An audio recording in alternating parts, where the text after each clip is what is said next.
Now I call it the tiny house because it's no longer my tiny house. But she's here underneath this giant maple tree, so it needs water, power, septic.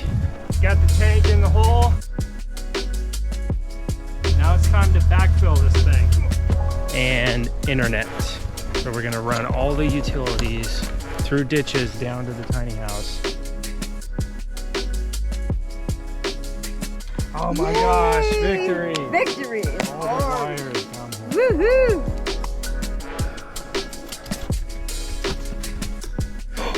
Oh my gosh, it works.